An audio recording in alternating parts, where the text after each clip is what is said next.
Votre émission avec le Casino Barrière de Montreux. Provoquez la chance au Casino Barrière de Montreux. 365 jours par an. casinomontreux.ch. Ah ouais. Donc j'ai une attache pour nos voisins romains. On appelle ça l'escroquerie, c'est mon métier. Je suis en bonne compagnie avec ça. Énorme. Je suis Comore, vendeur de drogue. Il y a Philippe Morax qui arrive dans votre grève. C'est ce... Ça va donner de la peine. presque me faire oublier qu'il est 7h. L'invité du matin. Le théâtre du Jorat à Mézières se lance dans un projet de rénovation ambitieux mettant en valeur sa célèbre grange sublime en bois datant de 1908. Cette restauration planifiée sur 2 saisons vise à améliorer l'accueil du public et à moderniser les installations techniques. En tant que monument historique, le théâtre incarne la fusion entre tradition et innovation, proposant une programmation diversifiée alliant le populaire et le poétique. Avec cette rénovation, le théâtre du Jorat aspire à continuer d'aspirer les artistes et à enrichir le paysage culturel régional tout en préservant son héritage historique. Malgré les travaux en cours jusqu'au printemps 2025. Je crois que j'ai rien oublié. La Grange Sublime s'engage donc à offrir une expérience artistique exceptionnelle dans un cadre historique unique. Et pour en parler, je reçois ce matin Ariane Moret. Bonjour, vous êtes co-directrice du Théâtre du Jorat. Merci d'être avec nous ce matin pour nous parler de cette belle Grange Sublime du côté de Mézières. Bonjour. Merci d'être là. Merci Comment allez-vous ? de m'accueillir, ça va bien. Je vous remercie. C'est tôt le matin, on m'avait dit, c'est quand même dur ce matin. Oui, dans le théâtre, on est un peu décalé. Bon, en tout cas, merci, je suis très content de vous recevoir. Ça me fait plaisir aussi de parler du théâtre du Jorat Mézières, c'est très important évidemment, et puis on va parler de cette phase un petit peu, de ce nouveau chapitre finalement qui s'ouvre pour le théâtre du Jorat, parce que je l'ai dit, il y a des travaux qui se déroulent en ce moment, et puis il y a un coup de peinture aussi au niveau de la programmation. Ça va comme terminologie, ça vous va ? Oui, on peut dire comme ça. Voilà, un rafraîchissement, quelque chose d'un petit peu plus du temps, on va dire. Oui, le théâtre est vivant, le monde change et il continue à avancer sur les traces, on peut dire, même de son fondateur qui lui-même était assez avant-gardiste pour l'époque, puisqu'il a été créé en 1908. Oui, tout à fait, effectivement.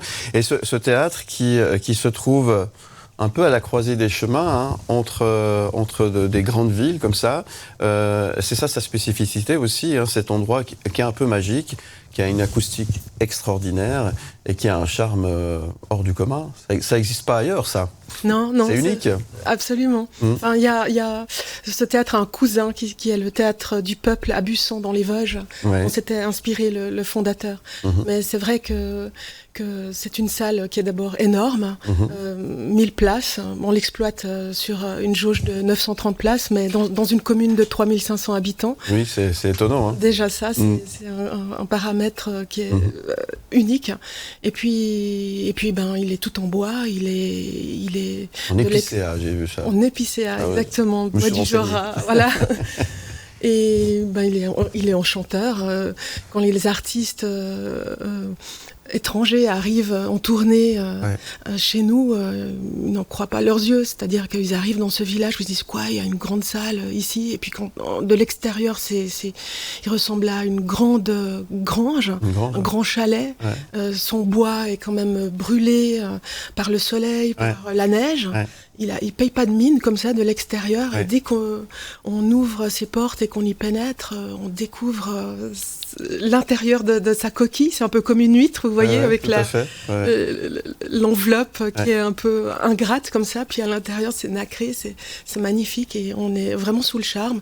Et puis derrière le théâtre, on a la vue sur le Molaison, la chaîne des Alpes, on a les vaches.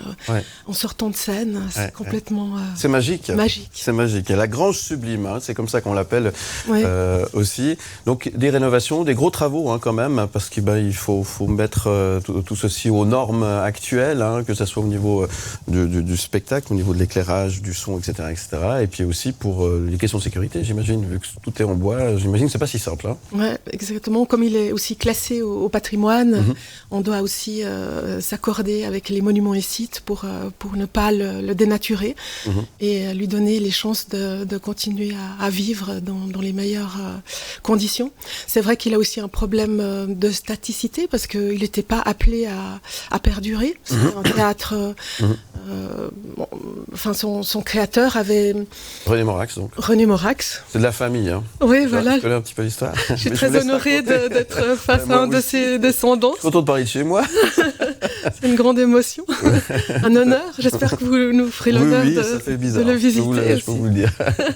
Vous disiez donc. Oui, en fait, quand il a conçu ce projet, il n'avait pas réuni la somme nécessaire pour le conduire, et il s'est dit mais comment créer un théâtre là au milieu de nulle part avec peu de moyens. Puis il s'est dit on va utiliser les matériaux de la région, du bois et des tuiles. Et comme il n'était pas sûr que l'entreprise marcherait, il avait conclu un accord avec un charpentier qui, en cas d'échec, lui rachetait les planches. Il était prêt à le faire redémonter. D'accord. C'est une belle histoire. Hein. Ouais. C'est une belle aventure, ce théâtre du Jorat à Mézières. Et puis, revenons à son acoustique exceptionnelle et son cadre, parce que c'est vrai que c'est particulier. Le fait que ce soit tout en bois, il y a une atmosphère qui est particulière. C'est vraiment unique, vraiment, dans tous les sens du terme. Ouais. Oui, le son se développe magnifiquement bien, et puis on se sent aussi un peu comme dans ses entrailles, parce que il y a une voûte de bois comme ça qui nous entoure, et de grands bancs sur lesquels les gens sont aussi rassemblés, et ça crée une ambiance particulièrement chaleureuse. D'accord. Donc les travaux, ce qui est compliqué, c'est qu'il faut respecter cet endroit tout en modernisant ce qu'on peut moderniser, mais il doit garder son âme, il doit garder son cachet actuel, hein, c'est ça, hein? Voilà, absolument. C'est pas simple, hein? Non, c'est pas simple, mais on travaille avec le conseil de fondation et un bureau d'architecture en concertation pour respecter le mieux tous ces aspects. Voilà. Puis après, au niveau de la programmation, là aussi, le fondateur voulait que ce soit des spectacles accessibles à tous. Ça, c'est important. Hein. Oui, bien sûr. Aussi, ça est resté dans l'ADN de cet endroit, encore une fois, magique. Et c'est quelque chose qui résonne quand on s'occupe de la programmation, j'imagine. Vous devez toujours penser à ça. Oui, bien sûr. Ouais. Et puis le théâtre populaire, qu'est-ce que ça veut dire aujourd'hui? Ça, c'est une notion aussi qui est peut-être en train de... Oui, elle est toujours en lien avec des phases de l'histoire que le théâtre a traversé. Et c'est une notion qui se redéfinit et puis qui peut-être peut aussi se décliner différemment selon les lieux.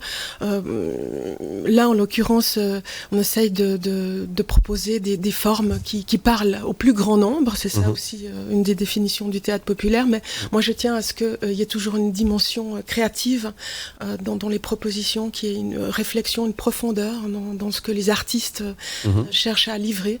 Et puis, sans perdre de vue, bien sûr, la notion de divertissement. Mais on peut aussi amener une touche de poésie ou de réflexion, aborder des questions sociétales à travers le prisme du théâtre populaire. C'est populaire dans le bon sens du terme. Voilà. Tout simplement, hein, c'est très bien. Ah ouais. Ça va donné de la peine. Hein. presque me faire oublier qu'il est 7h. L'invité du matin. On est à Mézières ce matin et je suis avec Ariane Moret, directrice du théâtre du Jorat, qui nous présente sa nouvelle saison 2024 qui démarre le 24 mai jusqu'au 20 septembre. Ça, c'est pas courant, c'est une saison un petit peu à contre-courant. Voilà, c'est une saison d'été. Une saison d'été, ouais. Et une belle programmation où la musique a une part belle finalement dans cette saison d'été, justement. Je vais vous laisser en parler un petit peu de cette programmation, les points forts. Vous allez me dire, il n'y a que des points forts, il n'y a que des coups de cœur, c'est ça? On va peut-être commencer par le début, parce que là, vous nous proposez du 24 au 26 mai prochain un spectacle qui s'appelle 20 000 lieues sous les mers. Voilà, ça c'est un magnifique spectacle. Grand public qui a été créé à la Comédie Française en 2016 par Christian Eck et Valérie Lessort. Christian Eck est comédien attaché à la Comédie Française, mais il fait aussi de la mise en scène. Valérie Lessort, sa compagne, est comédienne à la base aussi, mais plasticienne. Elle a conçu pour ce spectacle des marionnettes, mais des marionnettes improbables, des créatures avec du latex, pas les marionnettes du théâtre Guignol. Bien sûr, oui. de toute taille qui sont manipulés par les acteurs, mais de manière invisible, et qui apparaissent à travers les hublots du sous-marin. D'accord. C'est un spectacle qui a été primé au Molière pour les effets visuels. C'est d'une facture magnifique. Et on a eu aussi un très bel article dans 24 heures ce week-end qui a fait exploser la location. On est presque complet. Ouais. C'est un manque. Donc si vous voulez aller, il faut vous dépêcher. C'est du 24 au 26 mai prochain. Et ça, c'est à voir absolument. Absolument. 20 milieux sous les mers. De Jules Verne, évidemment. Voilà. Alors ça, à Mézières, ça va être exceptionnel, évidemment. Ah oui, on va être dans le sous-marin, dans le Nautilus, vous voyez. Ouais, c'est immersif comme aventure, effectivement. Absolument. Daniel Auteuil, alors Daniel Auteuil, il sera là en concert, et ça c'est étonnant. Daniel Auteuil, qu'on connaît bien en tant qu'acteur, se retrouve sur scène pour chanter. D'accord, oui. Alors on est attaché au Théâtre du Jorat aux acteurs qui chantent. L'an dernier, on a accueilli Agnès Jaoui. Et cette année, Daniel Auteuil, qui lui avait des parents chanteurs, qui a commencé une carrière de chanteur variété avant d'exploser au cinéma. Oui, et puis maintenant, il revient à ses anciennes amours. Il a sa carrière derrière lui, il peut s'autoriser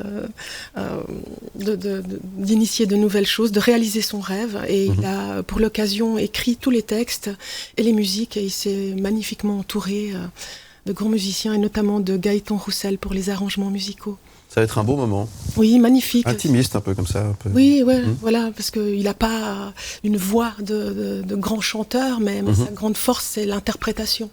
Et il fait vivre ses textes, ses moments de musique avec beaucoup de richesse et de qualité. Oui, et puis c'est un personnage effectivement charismatique, exceptionnel, à ne pas manquer. Le 7 juin, vous présentez Fantasio. Oui. Alors un texte classique, une pièce de jeunesse de Musset, un très très beau spectacle qui a été créé au TKM, mis en scène par Laurent Natrella, un comédien aussi issu de la comédie française et qu'on retrouve dans 20 milieux sous les mers, qui est acteur aussi sous la direction de Christian Eck, et qui a été invité par Omar Porras pour mettre en scène ce spectacle avec des jeunes acteurs issus des différentes écoles de formation professionnelle en Suisse. Donc c'est un spectacle plein de jeunesse, plein d'inventions et qui questionne le romantisme d'une manière, je dirais, actuelle. Qu'est-ce que c'est cette révolte, ce rejet des modèles établis, et comment on s'en accommode, comment on trouve son parcours là au milieu. Donc c'est vraiment très très beau. Il y a plein de séquences assez époustouflantes et les acteurs sont magnifiques. Très belle direction d'acteurs. Ce sera le 7 juin du côté de Mézières. Le 13 juin, Dominique A. On ne va pas pouvoir s'arrêter sur tout, mais la fête. Vous voulez dire quelque chose sur Dominique A? Oh, on est très heureux aussi de... ça va être un beau moment. Oui, avec 40 musiciens sur scène. Oui, en plus. Voilà, la rencontre de la musique classique et de la chanson française. Avec une grande figure. Effectivement, donc ça c'est le 13 juin. Et puis vous proposez de faire la fête de la musique au Théâtre du Jorat à Mézières, avec une programmation particulière. Et j'ai vu qu'il y avait même une silent party, c'est juste? Voilà. Ça c'est original. Pas une silent party, ça sera pour après le spectacle. Le songe d'une nuit d'été. Mais on a une soirée dansante DJ set partie sur scène à l'issue du spectacle. C'est original dans un théâtre. C'est vrai. Et puis c'est aussi assez fabuleux que de voir la salle depuis la scène. Ça, c'est aussi assez bluffant parce que la salle est magnifique. On inverse le point de vue et pour les spectateurs, ça sera assez dingue quand même. C'est ça aussi, programmer des choses un peu différentes. C'est oser faire des choses un peu qui sortent, on va dire, des sentiers battus. Oui, alors absolument. D'ailleurs, ce théâtre est hors des sentiers battus. Il est atypique, donc... Allons-y. En tout cas, c'est original. Le 21 juin, si vous avez envie de vivre la fête de la musique de manière originale, eh bien, pourquoi pas. Ça se passe donc au Théâtre du Jorat. On va parler aussi de chapitres de la chute de la saga de Lehman Brothers. Là aussi, c'est un beau spectacle que vous allez proposer le 28 juin. Oui, porté par Thierry Romanens et son trio de jazz, format A3, et auquel s'associe pour l'occasion un plasticien qui dessine en live des fresques en fond de scène. C'est c'est assez trépidant. Ça nous raconte ce phénomène de l'ascension et de la chute des primes dont on a beaucoup entendu parler. Et ça va être trépidant. Et pour l'occasion, on invite aussi un professeur de la faculté d'économie de l'université de Lausanne qui pourra, avant le spectacle, raconter ce phénomène économique exceptionnel aux spectateurs. Et ça permet de bien comprendre effectivement ce qui s'est passé aussi, et puis d'une manière théâtrale, c'est un peu une façon ludique d'expliquer les choses et plutôt intéressante. Les 6 et 7 juillet, un spectacle exceptionnel aussi à ne pas manquer, avec notamment la musique de Jean-Sébastien Bach dans le Théâtre du Jura, c'est exceptionnel aussi ça. Oui, La Passion selon Saint Jean, revisitée en jazz. Les créateurs, Angelo Dello Iacono, qui est chorégraphe et qui s'occupe de la mise en scène, la partie dansée, s'est associé avec André Hahn, qui dirige No Square, un trio de jazz aussi, qui s'associe au Sinfonietta de Lausanne. Donc là aussi un spectacle pluridisciplinaire qui mêle beaucoup de monde et qui va... Enfin, c'est une grande prise de risque, mais c'est assez excitant. On a hâte de voir ce que ça va donner. Les 6 et 7 juillet. Ensuite, durant l'été, il y aura aussi Camille et Julie Berthollet, qu'on connaît bien. Ici, on annoncera tout ça dans nos agendas. On sera là, bien sûr, pour donner quelques petites piqûres de rappel. Graal aussi, à ne pas manquer, ça sera au mois d'août. Le songe d'une nuit d'été également. Il y a beaucoup de choses. Et puis, une des Alpes, alors. Ça, c'est pour terminer. C'est trop original, avec Cours des Alpes, etc., etc. Oui, voilà. C'est un texte d'Antoine Jacou qu'on retrouve aussi dans un autre événement le 7 septembre. Une soirée lecture avec Mathieu Amalric et Marthe Keller. On innove aussi un autre format. Antoine Jacou, par ailleurs scénariste au cinéma, s'intéresse à la question environnementale. En l'occurrence, avec des Alpes, c'est la fonte des neiges, la fin des pistes de ski. Et il arrive à trouver un ton à la fois mordant, désespéré, mais non dénué d'humour, tout en nous faisant réfléchir. Le 30 août. Voilà. C'est noté. Et ça sera bien sûr au Théâtre du Jura, à Mézières. Je suis désolé, le temps passe très très vite. Ariane Moret, merci beaucoup d'être venue ce matin.